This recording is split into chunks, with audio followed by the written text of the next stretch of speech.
So we have kind of a new segment that I'm going to begin to launch, starting with this video.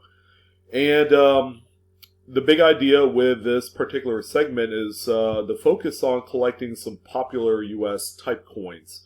And depending on how popular this segment gets, maybe I'll branch off into other foreign coins, like Canadian is pretty popular too.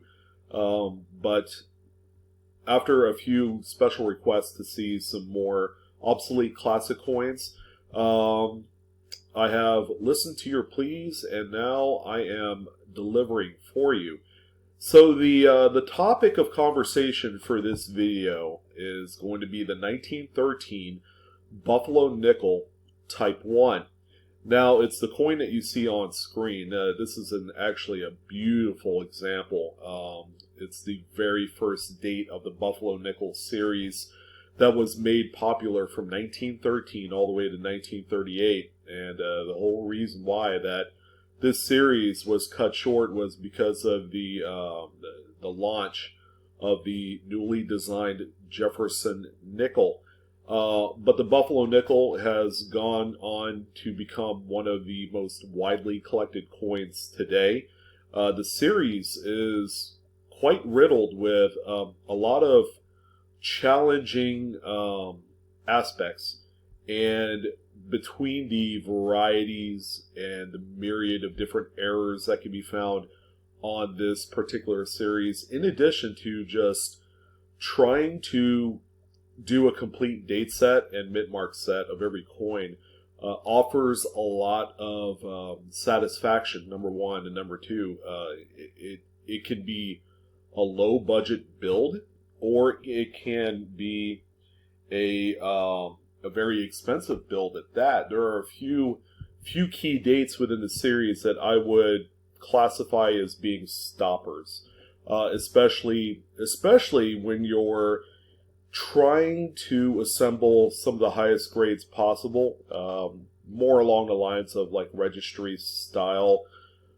assembly of this type of coin.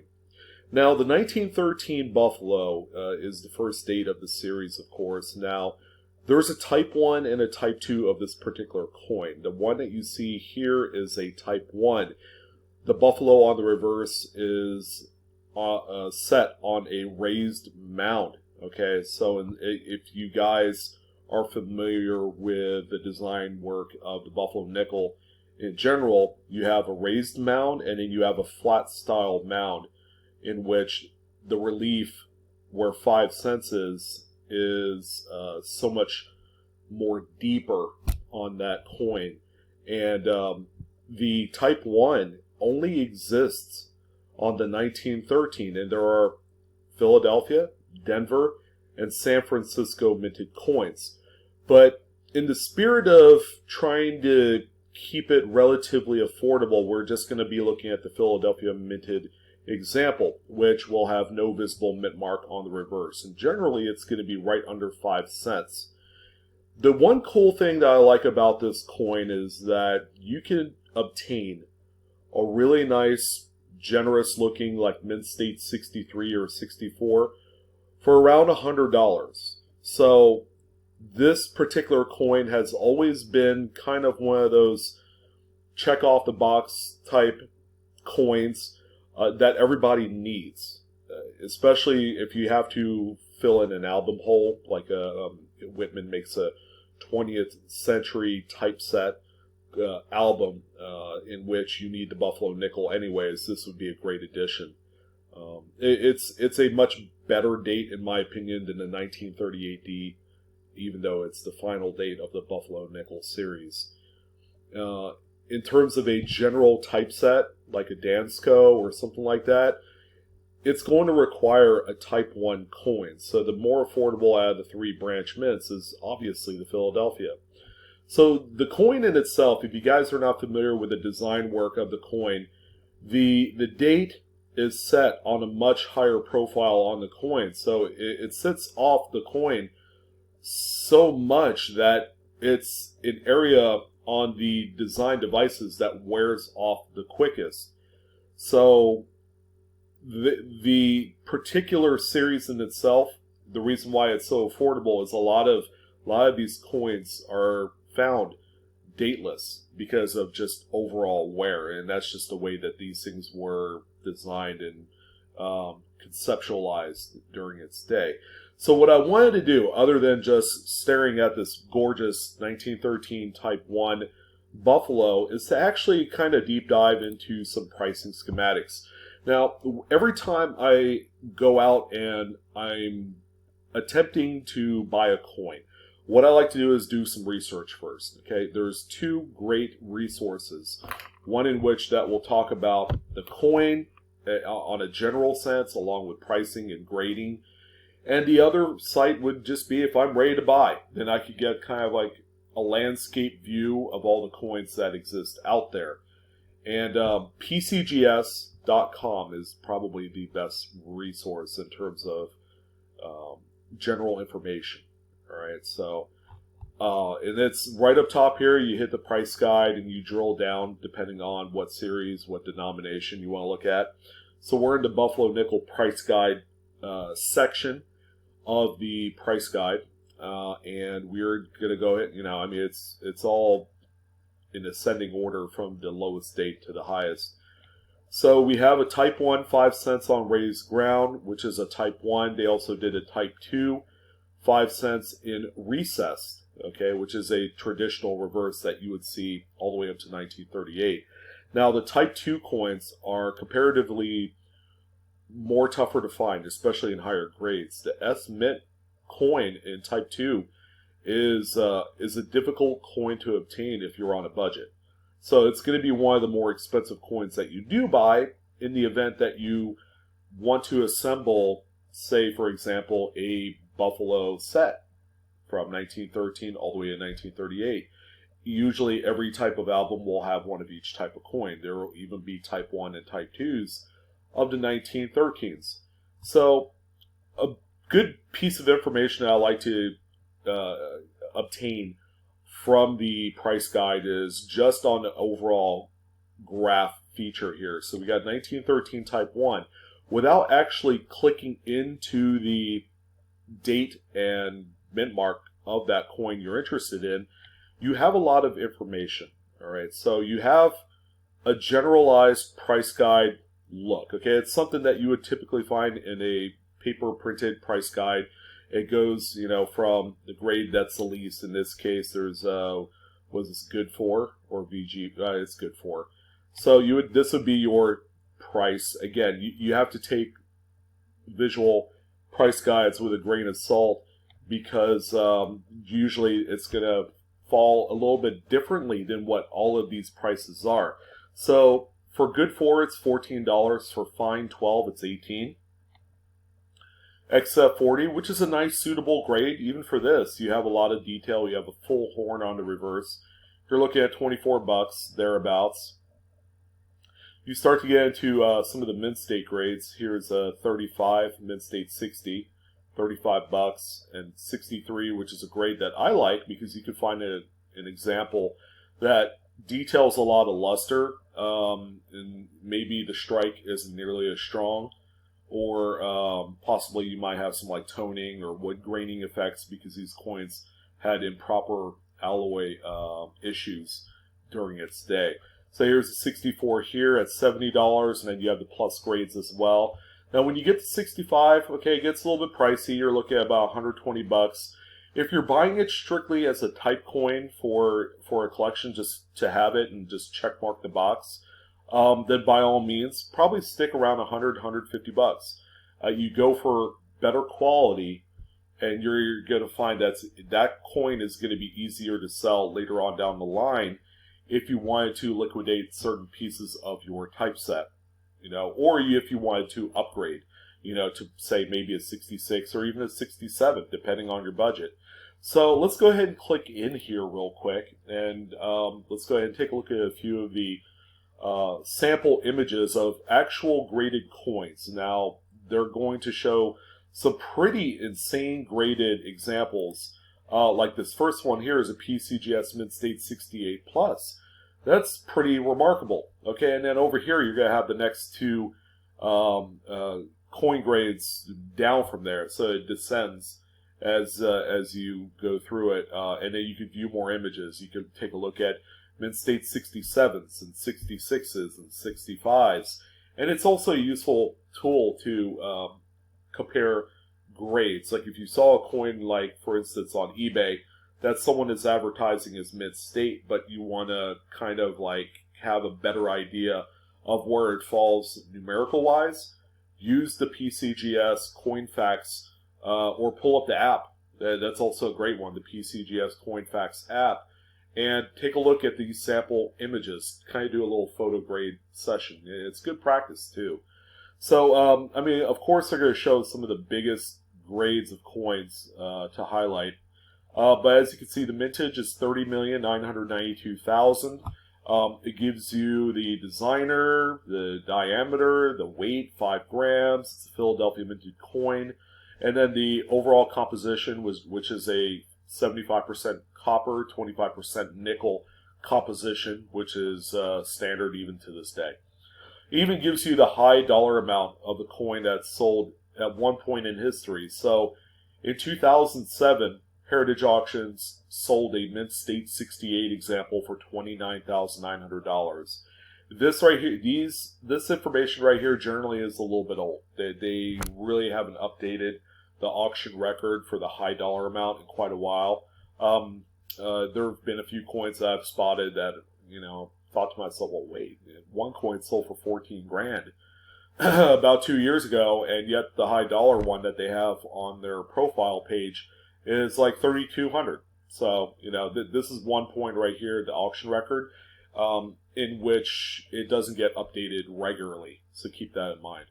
So if we scroll down, we actually have a draw out, kind of this graph page here of the specific grades, starting all the way at the top pop grade at 68 plus, none finer. $40,000 is a price guide value that PCGS puts on that coin. And this little number right here underneath that is the population. So there's only 3 of that coin in 68 plus that's been graded by PCGS. What's also cool is that if you were at all interested in obtaining a graded coin, this is a really great tool to use to see the price, the previous archived pricing records of the coins that have sold relative to that specific grade.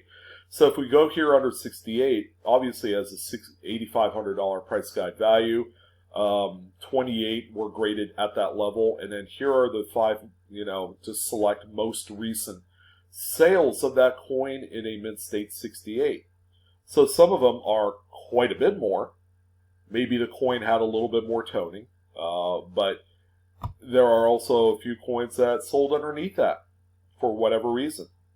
So you could always click into each one of those sales if you wanted to take a look at the coin and see what one attribute of the coin made itself for less than what price guide value is.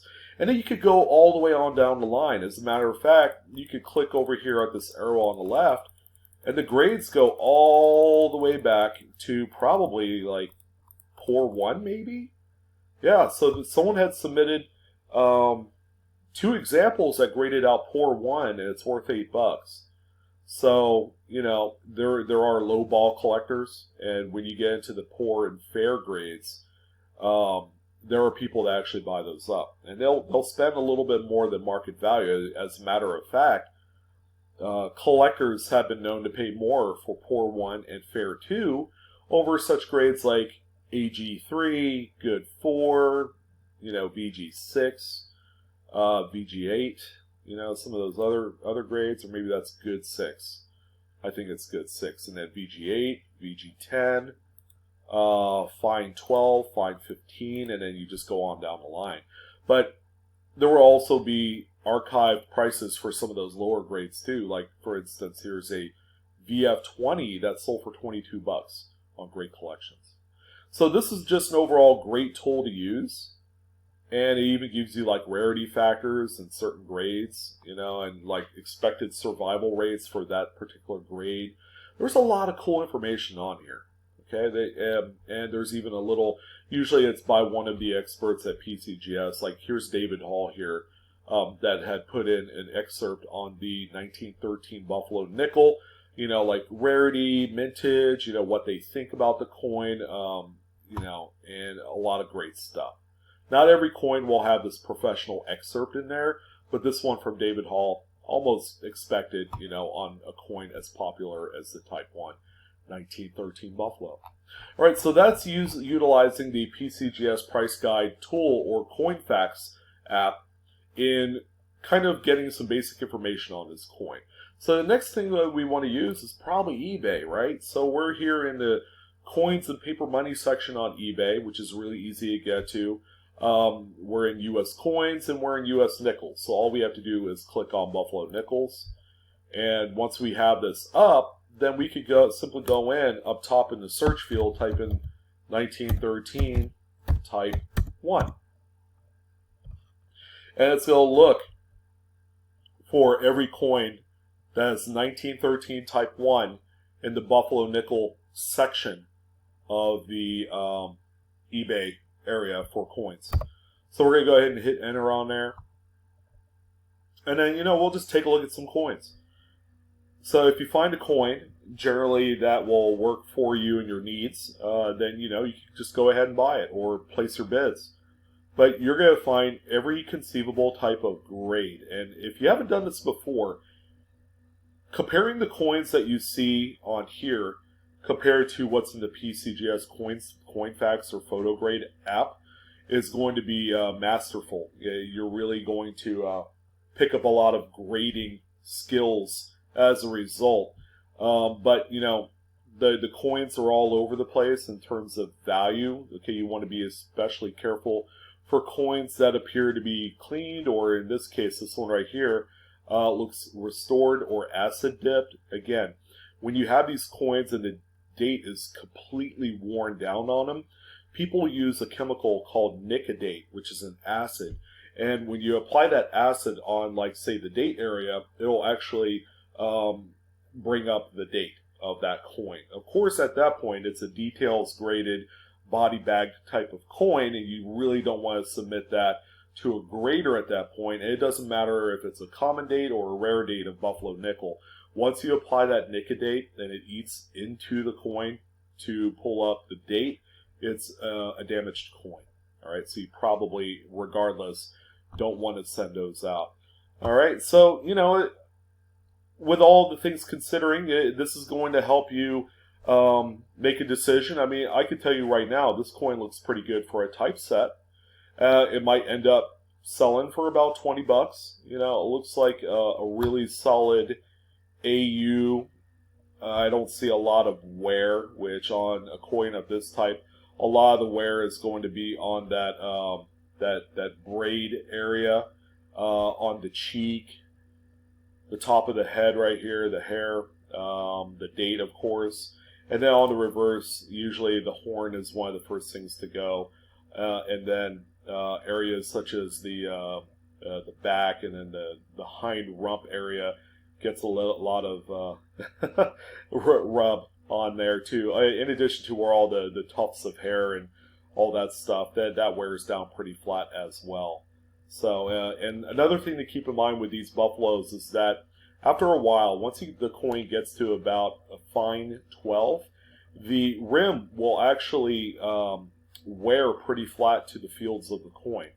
All right, so it's going to be a less attractive coin, but you know, if you're on a budget, obviously you want to try and aim for like a fine 12 with a half a horn for your typeset, and you'd be looking right around $5-10 bucks. So it's not bad. So this is a really cool coin. All right.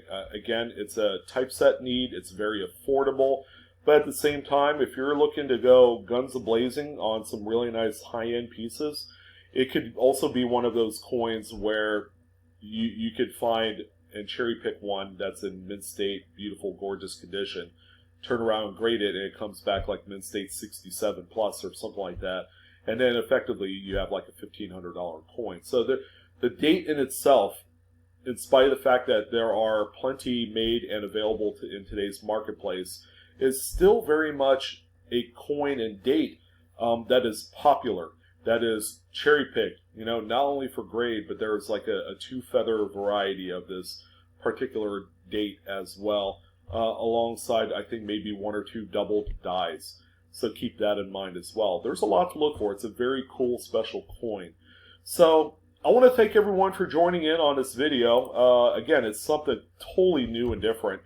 And hopefully you guys got a little bit of information regarding the 1913 Type 1 Buffalo Nickel. Expect more of these, you know, how to buy an old coin like this for your set. And you should go no wrong. You know, again, you know, it's a lot of fun. And when you collect those old coins, they're a lot more valuable even in lower grades than some of the new coins that come out of change and, you know, coin roll hunting and things like that. So there's a lot to look forward to when it comes to collecting some of the older, obsolete designs of U.S. coinage. I'm your host, Sean, with Blue Ridge Silverhound. Again, as always, like, share, subscribe. Hit the bell for instant notification. And as always, Coinaholics, we are discovering together. You guys enjoy this wonderful hobby. Enjoy collecting money, and I'll see you on the next video. You guys take care.